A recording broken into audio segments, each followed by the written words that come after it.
Hello and welcome to Juicy Scoop. Well, I have a real fun book of a hilarious woman. Tova Leigh has come over here all the way from London, Yeah. but you don't have an English accent. No. You grew up in Israel. I did. And this is a really fun book. You got this book deal, because you already had a presence on the internet, blogging, and so kind of just tell us about how like you got your start. You're a married mom. Yeah. A lot of humor in a lot of these chapters are just, I think, what a lot of my listeners can deal with.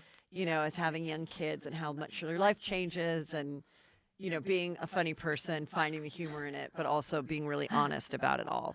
I didn't find the humor at the beginning. Let's be honest. I was crying a lot to be honest, the blog started 2015 after I had been a mom for a few years. I have 3 girls, 2 of which are twins. Yeah. The end. Yes. So it was a really rough start, and I was really struggling. I found motherhood super difficult. It didn't come naturally to me, and I didn't feel like there was enough people out there saying it, so I felt very much alone. Like I thought it was really me and something was wrong with me. And the blog sort of was born out of that desperation to just have to come out and say it, and just say it without any expectations of how it would go down or what people would think. But to my amazement, actually, it resonated with a lot of people, and there were women from all over the world kind of coming out and saying that they actually felt the same. Am I allowed to swear here? Yes. Okay. Yes. So I did this video called "I Lose My Shit," and that was like the kind of like my first viral video, which was basically it was basically a video of me listing all the things that made me lose my shit as a mom, and it was really small things, by the way. But when what were some of them? Like, why does it take my 3-year-old 45 minutes to finish a piece of toast? Stuff like that. Yeah. Or why do they touch my hair when I tie their shoelaces? They can just put their hands on my shoulders. Really stupid things. But when it happens like every single day, every 5 minutes, that not having that moment to pee, never finding anything, and just the relentlessness of motherhood at times. So you had your daughter first, and then you had your twins. Yes, and I actually think that's. I would think, in my opinion, that would be more difficult. I think it would be easier to have the twins, because you don't know any better. So you're getting thrown 2 babies at once for your first experience, and then you get your other baby alone, and that must be easier. It's like, but I think when you have the toddler and then you bring home 2 more, that must have been really overwhelming. Yeah, it was. And it was because the first time round, again, wasn't like easy. So when I got pregnant again, I said, great, I know now, I know what to expect. But then it was, okay, you've got twins. And that's this was not you weren't trying to have twins. Well, we were, and I was doing IUI at the time. Oh, okay. So there was a very good chance of having twins, but I sort of didn't recognize that as an actual possibility. Yes. So it was like a new thing all over again, because it's such a different experience to have twins than having a singleton. Like, it's just so different as an experience. And I actually had preeclampsia with the twins. So I was in hospital for 2 months, and all of that, toddler at home, like going through potty training. It was really a rough start, the whole thing, So so the blog came out of that, but very quickly went down a comedy route, because I feel like comedy just makes it easier to cope with difficult things. Do you know what I mean? And on obviously when they were happening, I wasn't laughing, but if I was able to laugh at them afterwards, it kind of made it a bit better, you know? Yeah. And then hearing other people's funny stories always makes you laugh, and chuckle. Yeah. So that was good. Yeah. And so a couple of things in the book that I thought were fun was, and I have not read the whole thing, but I was kind of going around and just reading like little bits and pieces, because I don't want to sometimes if I read the whole book, I end up sharing too much for the audience. And so I like to but one thing I loved was you had taken some time off for yourself and you were working. So you were not doing the drop off pickup for a while at the school. And then when you did do it one day, the moms were like, well, what are you doing here? Yeah, where have you been? Where have you been? Oh, wow. Your husband's a saint. Yes. Wow, good for him. Yeah, oh my God. I know, he's a saint. Wow, he's a delight. And you're like, nobody ever asked him. Yeah. Ever. No, I know. 6 years, I did every single drop off and every single pickup. Nobody ever gave me a medal. What happened was I kind of went through this midlife crisis, which is really at the core of the book. Yeah. And it was a kind of like realization that I had lost a big part of myself, after becoming a mom. And I feel the need still to say, I love being a mom. I love my children. And So I'm how old very were grateful. your kids when you kind of had this little break Trying in your to life? think. It was like the real crisis was like a couple of years ago, I guess. Started So like how a old were couple of they years. So then? they were 6 and 4. Yeah. So still relatively young. Right. And I think for a lot of women, we're told wait till they're older, to start living again. But I was a bit like, I'm not waiting. I'm doing it now. Yeah. So I kind of like decided to take a step back a little bit and really go on a bit of a self-exploration journey to kind of try and find myself again. Who was I now? Yeah. Apart from being a mom. So I took some steps back. I added my husband and all the. Do you guys do WhatsApp groups for like school stuff? Do you do that? Well, we don't have the WhatsApp, but Right. we have, we have obviously email and Right. GradeLink and all that, and we Parent share a mail calendar. and yeah. So he was never part of that. It was just me. It's mainly moms on those groups, Yes. and emails. And the first thing I did was add him on all the groups, right? Yes. And basically say, right, here's my husband's email. Here's my husband's email. And they started including him in that conversation. That was the first step. And then after that, he got more and more involved. Now we're very lucky though, because we both work from home. So it was possible for us to really be very kind of like involved in the kids. Like, do you know what I mean? Like together. And now, but that was a thing, going to the school pickup and getting those questions. But what had changed in me, I think, a lot of the times when that happens, you feel guilty, right? I mean, Right. I felt guilty once, and you find the need, you want to make excuses, like to where you've been. But I stopped making those excuses. I would just come out and say, like, yeah, I've been away to Ibiza with friends, But had you I've really taken- did you really go to Ibiza? Yeah, I did.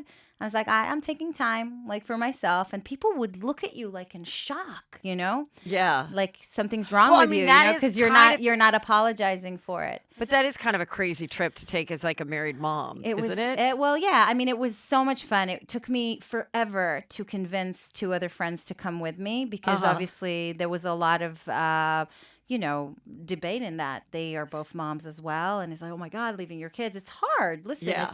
it's not the done thing. But I think more and more people are doing it now. Did you take a bunch of drugs and go out for dinner at midnight No, and we stay up ha- till 6 a.m.? We had naps every day. Okay. Sunscreen by the pool.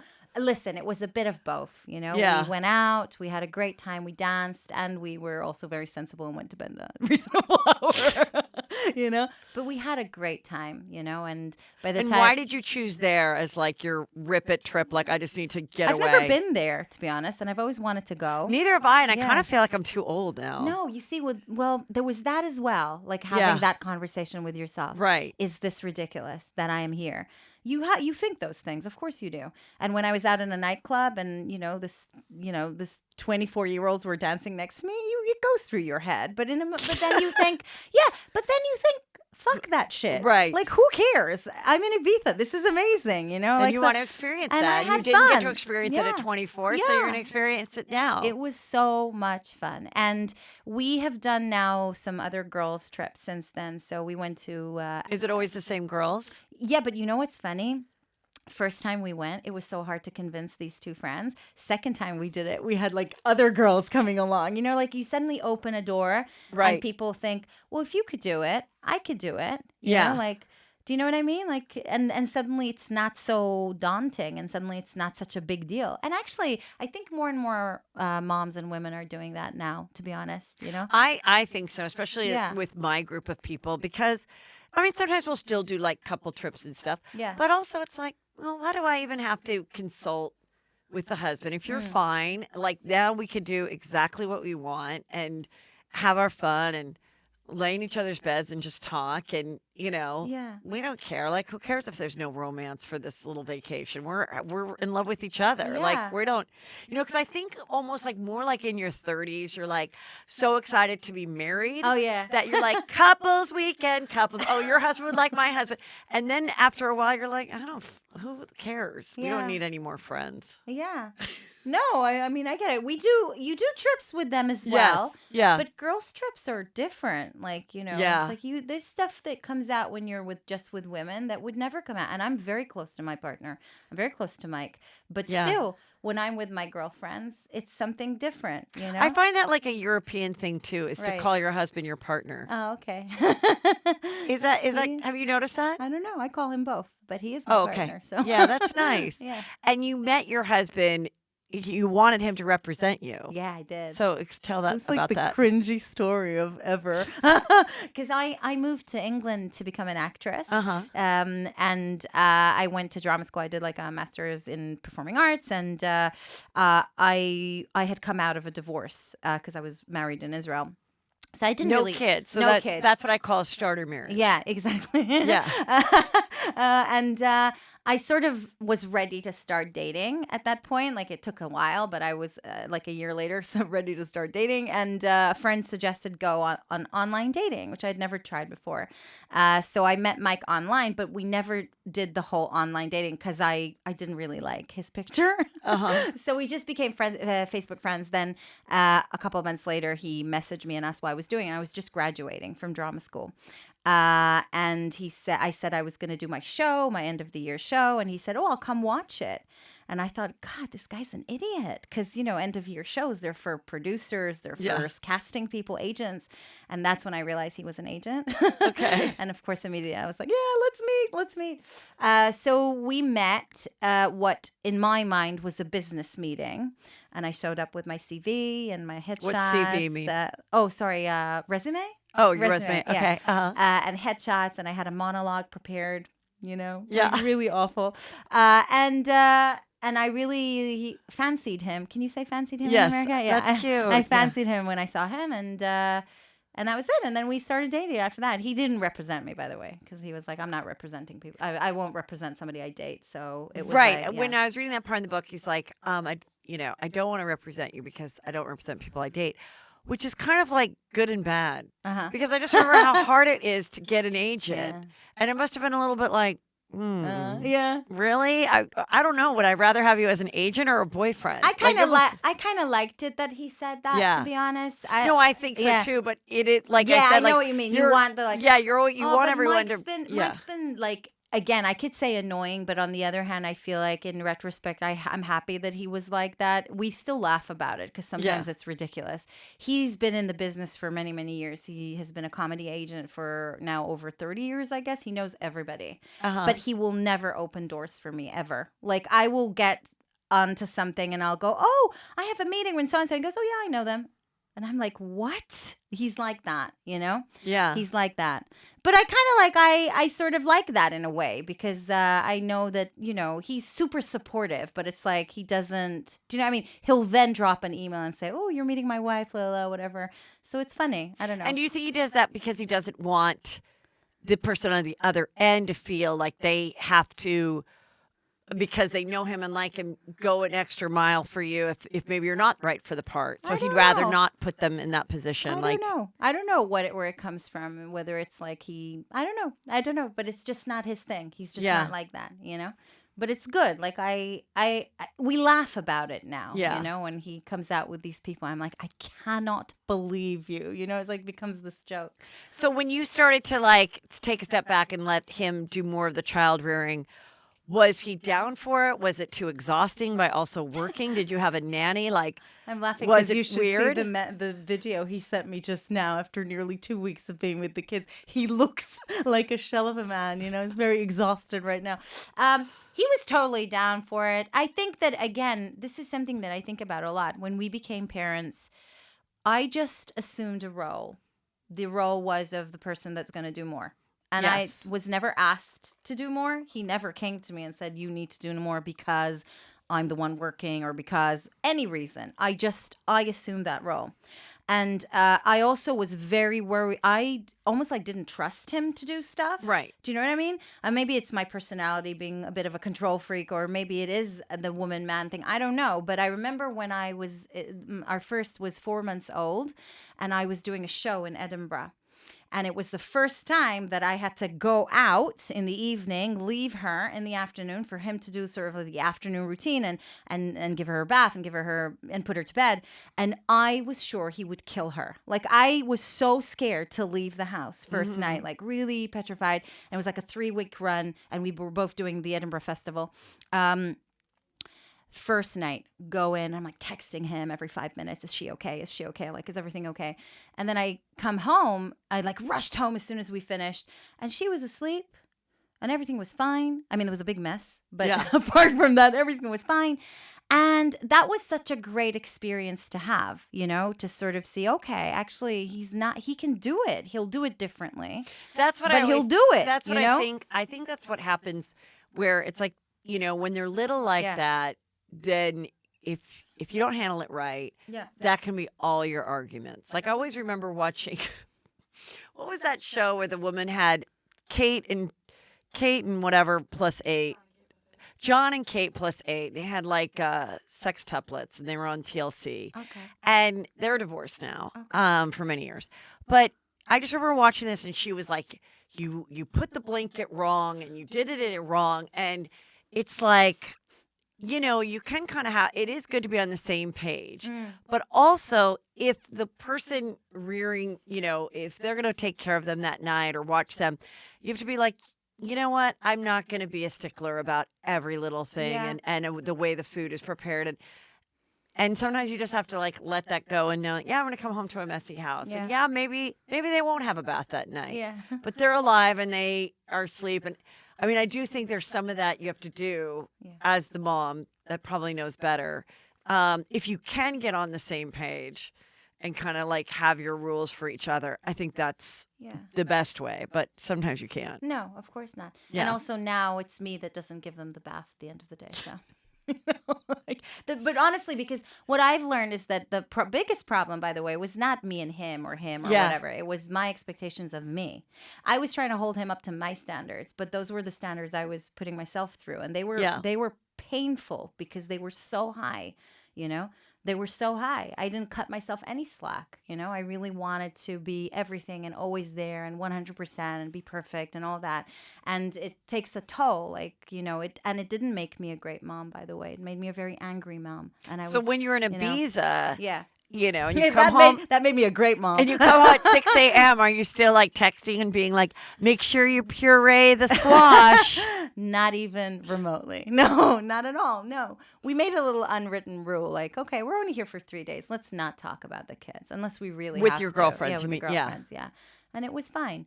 No, I've really, you know, people laugh. It's not about lowering the standards and not looking after your children. Of course you look after your children. They're very well looked after, my children.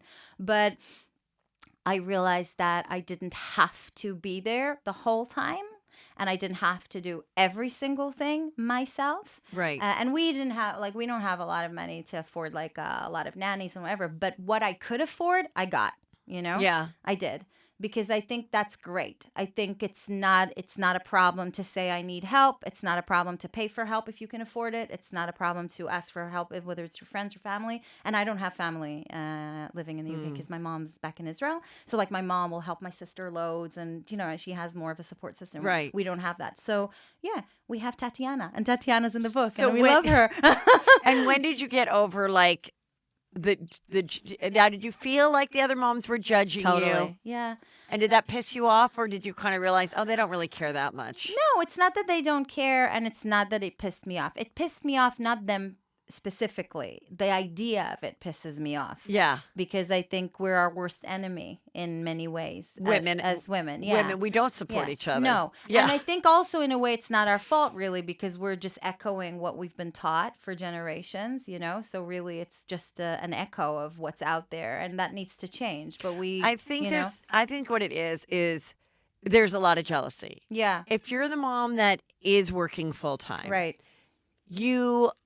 And you still come home and you still have to do homework and child rearing, and you get kind of jealous. You get there's an element of you that gets jealous of the stay-at-home mom that can wear yoga pants all day, that also does a lot in the classroom, but just that is with their kid, and you feel resentful that you're missing things.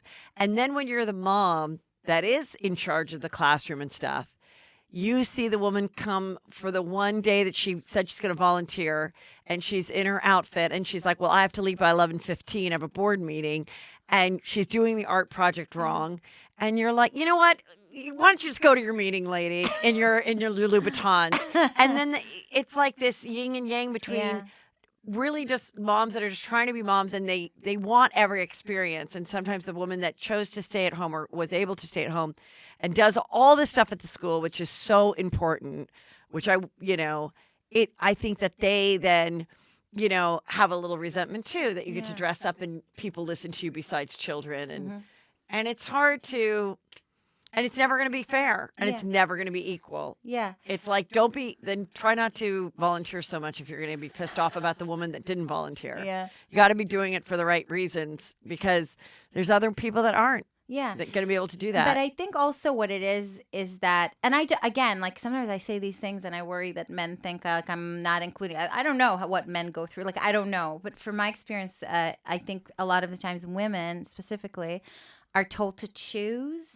Like, we're told to choose. Like, are you this type of mom, or are you that type of mom, or are you this type of woman, or are you that type of woman? But what I've realized since this whole like crisis started was that I was everything.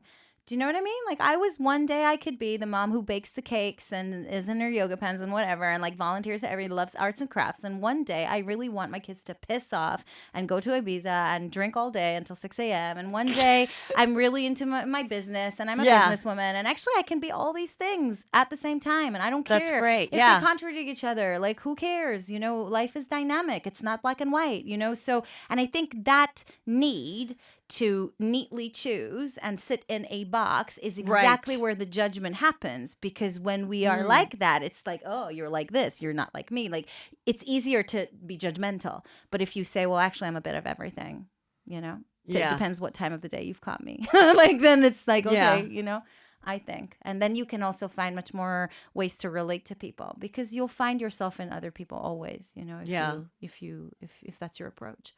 Right. Yeah. I think men are more like that, by the way. And I think that there's sometimes where, in my life, because I started working a full-time job when my younger son was 1.5 years, and the other one was just starting. He was like 4.5. And I really struggled with if I should take this job, because it was commute and, all of that. And I remember I had this woman, I called this friend of mine, and I was like, I don't know. The boys are so young. And I was hoping to find something more like part-timey, but sometimes the opportunity comes up and you can't turn it down. And it was for writing on Chelsea Lately on E, which is, so up my alley and everything. And she goes, you know what? You take that job, because in 10 years, you're going to come home and those boys aren't even going to look up from their Xbox to say hi to you. Yeah. And it was like the best advice. Amazing. And I missed stuff, and I'm sad. And I'm like, oh, I hope these boys have children, because I want to be a grandparent that has the time. Yeah. Like, I will be that woman that, like, Mom, you never did that with us. And I'm like, I don't care. Like, I'll be like, I want to be that woman, because you do miss stuff. And it's like, I look back and I'm like, oh, I don't. Like, I have like one memory of like going to the park where there was like these holes, and we'd go around and we'd like kiss in the hole, like all these little, things that are cute. But like, I wasn't there. And I remember I was at a party like between like first and second grade summer party for my younger son. And this woman goes, well, it was just so hard because Brandon would cry all the time. And I go, what? Uh-huh. She's like, yeah, like the time that you didn't come to the something or other. Nice, thanks. And I was like, why wouldn't somebody tell me that? Like, why didn't anyone call me? Why didn't the teacher let me know that? And even though I thought I told him, like, I wasn't going to be there, like, he was just way more sensitive. My older son was like, don't be a room mom, make some money. Like, he had like 8. He was like, who cares? Like, you make money, they don't. Like, he would never make me feel bad. Yeah. But my younger son was very much like, would do these guilty things like, let's say your prayers. I'm going to pray my mommy doesn't have to work. I'm like, holy shit. Like, now they're both fine. That's so like, great. That's brilliant. Like, he really worked the Catholic guilt with me, and I'm like, but, now for the last 5 years, I've had a much more flexible schedule, still having to work, still having to go out of town. But like and they're older, and I feel like, oh, well, maybe this is the more important time to be home. Whatever your thing is, Yeah. it's just never going to be perfect, Never. or you're going to feel like you've been deprived because you didn't pursue your dream. And it's true. It's like, we all just need to be really more supportive of the journey, and also the men that are the caretakers and Yeah. the stay-at-home dads, but they aren't going to do the way things that you are, and they aren't going to see the point of doing a bake sale. Yeah. Because fiscally it does not make sense. And but you're like, but it's fun, and the kids, and like, it's just interesting. And the more that, men get involved, which is great, I think that more that dynamic is going to happen, And you see it more now. Yes. Like, for sure. In England, in our school, like, you totally see it much, much, much more. More dads like getting involved, and but also, like, I think it's because everything is changing. The way people work is changing. Yes. More people work from home or have like more flexible Yes. types of jobs, so that allow them to be more involved, I guess. Which is so great. Yeah. Yeah. Now the part of the juicy part of the book is, tell us about the night that you told your husband, I'd really like to fuck a 20-year-old, and how that came about and how it was received. So this was something that was brewing for a while. Like I said, at the heart of the book was a midlife crisis. I had turned 42, and there was a bit of a health scare that kind of like led to it. And what was that? So I felt something on my breast, Oh. and I did a mammogram, and they didn't know what it was, and eventually everything was fine. I was fine.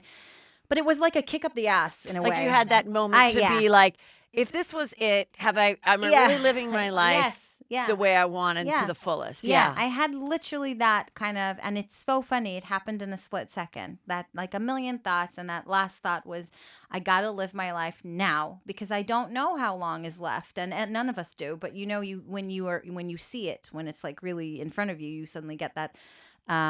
That Even thing. with this like coronavirus stuff, well, I'm like, it's not even, exactly. Like last night, I was like, I'd like a glass of wine, and normally I would have my Tuesday wine, which is not the nicest bottles, And then I was like, well, shit, you know what? What are we doing with this little wine, the expensive wine? Let's drink it now. Yeah, should we start lighting the good candles and drinking the good wine? Because who knows where the hell we're going to be? But we don't know, and nobody knows. But you forget, because it's not a nice thing to think about. So most of us don't think about it. So you're going through that. So I'm going through that. And then on top of it, and this is something, again, that's very much in the book, I was suddenly feeling things that I had never felt before, like hormones were changing. So you know how they say women in the 40s, like, at their sexual peak, and you have like this, surge of hormones. But when you think about it, it makes total sense, because I only realized that later. I had been shoving hormones down my throat since the age of 17 with the pill, and then after I was doing fertility treatment. So I was on hormones for a lot of years, and that messes up with your sex drive. It messes up with your mood. It messes up with a lot of things. So I think for the first time in so many years, I was hormone free, and I was just like, and suddenly I woke up in the morning horny as fuck. Like, it just came out of nowhere, Yeah. And this is after a few good years of, like, sex really wasn't on my mind, because again, as a mom, and we had like 3 kids in the space of 2 years, it does do a lot of damage to your sex life and to your, even like your self-esteem in a way, because my body had changed so much and I didn't feel sexy and all those things. So it was like a combination of a lot of things. And one of the things that I was very determined to do was to find my sexuality, which I felt that I had really lost. And I also kind of like was thinking about all the things of my life that I was living by, all the ideas that I felt like, hang on a minute, did I really choose them? Or maybe it's just the way that I'm living because this is the society I was born into, this is the norm. And one of them was monogamy. The idea of being with one person, and, is that something that I really believe in? Is that something that's right for me? And that was the first question that I asked. And I decided to question that together with Mike, and not sort of go off and be secretive about it, because I wanted to be honest with him. And I think also that at that point, we had already been having a lot of conversations about the other things that I was going through. So there was a really good communication at that point where I felt I could say it. Because a lot of people who have messaged me now since I've come out and said this, because it's relatively new, and it's definitely new for people because I haven't said it before until the book, is how do you start that conversation? Like, how do you... So you started it. So do you guys have an open marriage? We do, yeah. Okay, we so do. how did it Go ahead, tell me a little more about that. So you brought it up to him. So I brought it up, and you know, for sure, first reaction was really taken back because also Mike's super British and he's very reserved and he's he's like not the type of person that Did would he know be right off the bat that you were being serious? Because I feel like if I were to say it, I think my husband would be like, "Are you Laughing. joking?" Yeah. Yeah, I think he knew. Okay, Yeah, that you were I think serious. he knew Okay, that I was serious. Yeah. Yeah. I mean, I explained to him that it had nothing to do with Mike, and that was really important for me, for him to know, because it had nothing to do with him. It had everything to do with me, with how I was feeling and things that I was questioning. He didn't feel the same. And he still doesn't, like, in a sense that he understands what I'm feeling. He respects it and he's okay with it. But he says, I don't feel that way. Like, I don't feel the need to like have other partners. And I feel like I've lived, like I've had fun in my 20s and my 30s. He was 40 when we got married. And he's like, I don't feel that. Sex drive was a big conversation between us because, again, it's one of the things that people don't really talk about when it comes to sex drive. Had a lower sex drive. Yeah, than you. like all men like sex drive. Well, everybody, it fluctuates Right. throughout life, but as men go older, it does decline. Whereas for women, it goes up. So this again was a very open conversation between us, which I don't think a lot of people talk about because the stereotypical man wants sex all the time, and the stereotypical woman doesn't. So it goes against those kind of norms again of society. But the bottom line was that Mike said to me, I don't know how I'm going to feel. That is the truth because nobody does. We can talk about it forever, but until we actually give it a go and try, we won't know. So we kind of like decided, okay, we'll give it a go, but we're going to go super slow and we're going to check in. Like every time something happens, we're going to check in and we're going to see and we'll just take it from there. And that's what we did. But then how did you start pursuing these like other partners? Where do you find them? Are there rules like it has to be one and done or people what? ask me about that so much that I did not write a book about how to open a marriage because we don't know. Like I didn't go to a seminar. I didn't watch any tutorials online. I didn't read any books even because people there's a lot of language that is behind this, like, is it an ethical, a non-monogamous, which I think yes, because we talk about it. Yeah. Is it poly? I don't know. I don't think so. Right. Do you know what I mean? Like there's a lot of, and I think for people who are very interested in the details, there's a lot of books out there and experts that they should talk to. Yes. Because I'm not an expert. Mike's not an expert. We don't know. Like we're just doing what's good for us. So no, we didn't have like an elaborated rules and it wasn't like that at all. It just wasn't like that. We didn't follow any manual. Then, so when you do meet somebody that you want to get with, do you tell them before, after? Do you say, I'm going on a trip, I might meet this person? Yeah. Or is it like a need to know think what it basis? is- Like maybe he doesn't need to know about Again, I everything. think different people do different things. And Yeah. again, so many people have messaged in with their own like stories and how they do it. And I think different people do different things. And for us, different things have happened. What I love is just the knowledge that, you're free and it's open. And if anything happens, we can have a laugh about it and talk about it. And it's been like that. And the other question that people ask is, what do you do with jealousy? Because that's something that I think a lot of people who have potentially considered maybe opening their marriage worry about. And it's a legitimate worry. And it's something that we did discuss. One of the things that Mike told me earlier on was he said to me, I don't think sex is going to bother me, to be honest, because sex is just sex. It's not an issue. Like he didn't think that would be a struggle at all.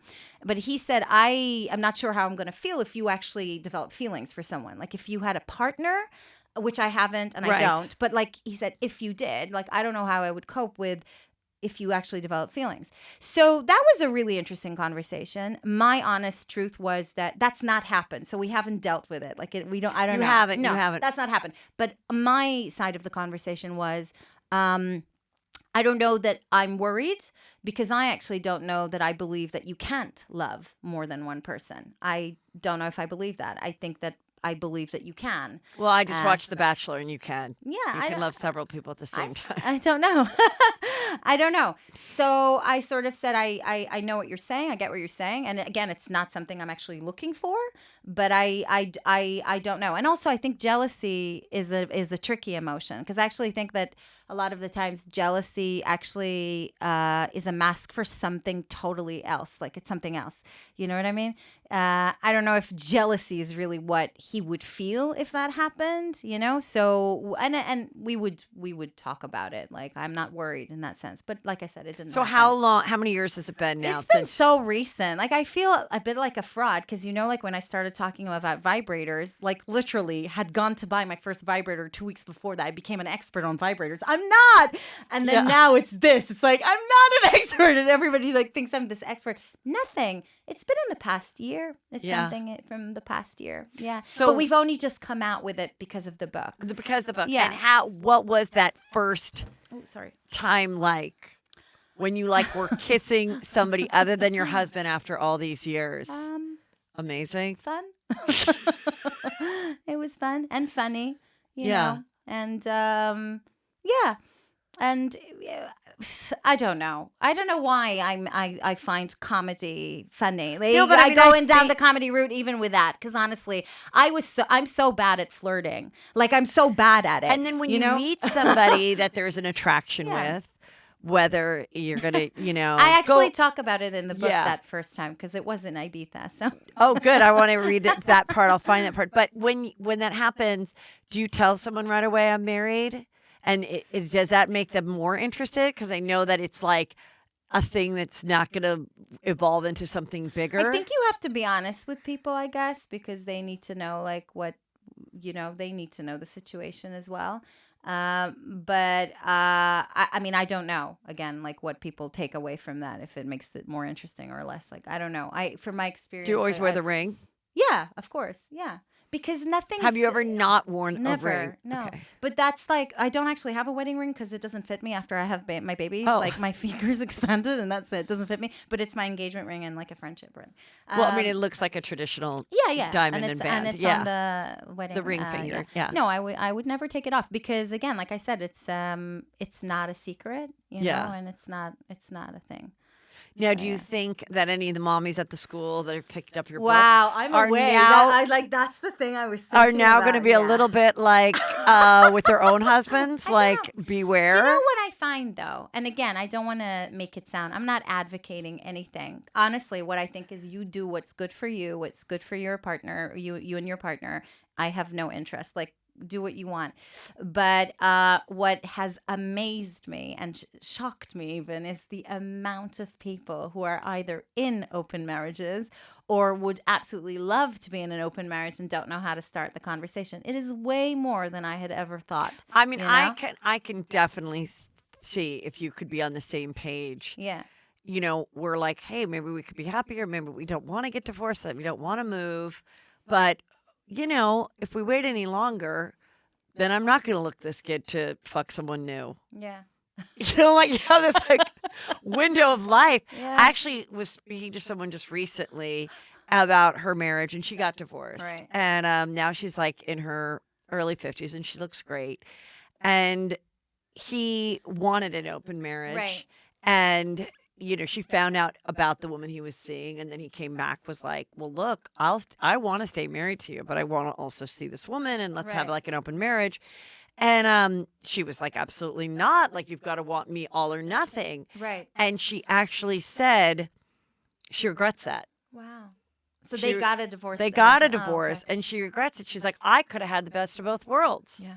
I could have, you know, kept this husband that I did love as a husband, though it wasn't the romance and everything at that time that I craved, and he was desiring someone else. But then I could have gotten that from someone else. Yeah. And you know, who knows where we would be today? Yeah. We might be back and monogamous with each other again. Yeah. You know, and I always joke, like, I wish there was something in marriage where like everybody did it and then it wouldn't be a weird thing. Yeah. Like, you know how like people in the Mormon faith go off for 2 years and they like, you know, recruit people and they wear those suits and it's just Yeah. something they do like after college. I'm like, what if everybody at like year 10 of marriage Had like a. had a 2-year thing and everybody did it? Yeah. Just like, oh, are you on your 2-year thing? Yes, we are. And then after 2 years, you get together and you either both are done with that. Yeah. Or you do another, I don't know. Apparently, there are, like I said, a lot of versions of open marriage. Like, because again, I don't know, and I have discovered it recently. So some Yes. say exactly that. It's a sort of like this once a year pass or like something like that. It's very interesting. People make up what works for them, you know. But I think I think there's two things. One is this idea of we only have one person who can fulfill all of our needs, and I'm not sure if I believe in that. I also think it's a lot of pressure on one person. You know, like you expect somebody to be the perfect dad, the perfect lover, the perfect friend, the perfect, I don't know what, like salsa partner, whatever you're into, right? I think that's a lot of pressure on one person. And also it's about, like admitting something that I think is, again, when it comes from a woman's perspective, because a lot of people go, wow, I can't believe a woman would instigate it. Like I know a man would, but a woman would never instigate it. And that's exactly what's wrong with that. Yes. Like the idea that we don't want to potentially have more than one partner, or that you wouldn't want to, be sexually active, like with more than one partner or whatever. Like, a lot of people do stay married and kind of like live a little bit of separate lives. And then sometime as they get more elderly, they do come back and find each other, and they like co-grandparent together, and they never got divorced, and they're happy that they never got divorced.